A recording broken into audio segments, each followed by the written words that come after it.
Hello and welcome to the History Centurion. This is a brief history of the Germanic tribes. This is a rough map of the people who had inhabited the area 33 to 35,000 years ago.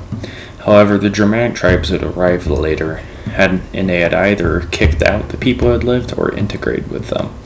However, it was around 1000 BC when their culture became more distinct from their northern peoples, and they started to create their own tribes and traditions and religions. However, many of the things that we know of them actually come from the Roman Empire.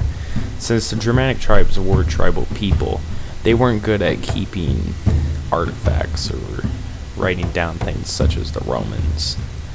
While the Romans' accounts of them might be a one-sided perspective, it's as much as we got.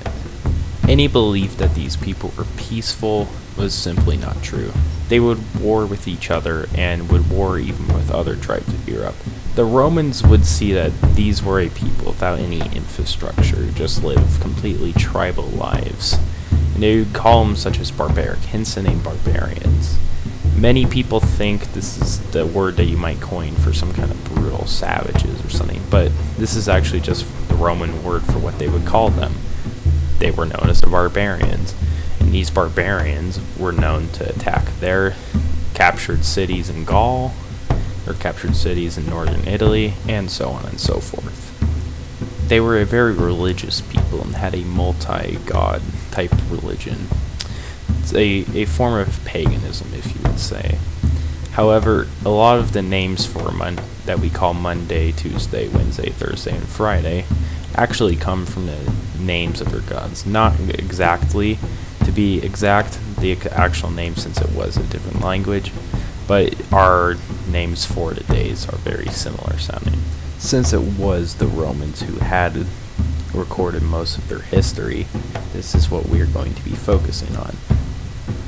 Many times the Romans were peaceful with the Germanic tribes, and things such as intermarriages or trade would occur. But however, other times, such as Emperor Augustus' attempt to control Germania, had led to warfare, and many famous battles, such as the Battle of Teutoburg Forest, had occurred.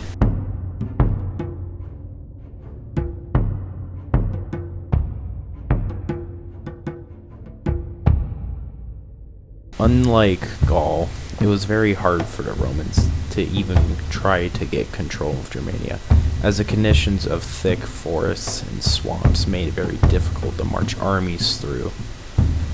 And the tribes of Germania were extremely resistant to the Romans. After many attempts to capture these people and create a new Roman frontier, the Romans have given up. It wasn't very advantageous, since it was just really full of little villages and no cities and no infrastructure. So these tribes never really became fully Roman, unlike the Gaul French tribes or modern day English tribes. When the Romans had left, their imprint was great on these peoples, as they left Latin, their technology, and their infrastructure. And when the Romans left the English type people, as they weren't English at the time, the English actually begged for the Romans to stay, since they had been there for so long and changed their culture so much. People just thought they couldn't live without some kind of Roman structure. However, the Germanic tribes actually were influenced to a degree, such as Arminius, one of the many German hostages that were taken as boys to be raised in Rome. The intention of this was so that way they could go back and spread the ideas of Rome. His intention was to have united Germanic tribes, but this was a very Roman idea, since it never existed among the people. Thank you for watching, and part 2 will be out soon.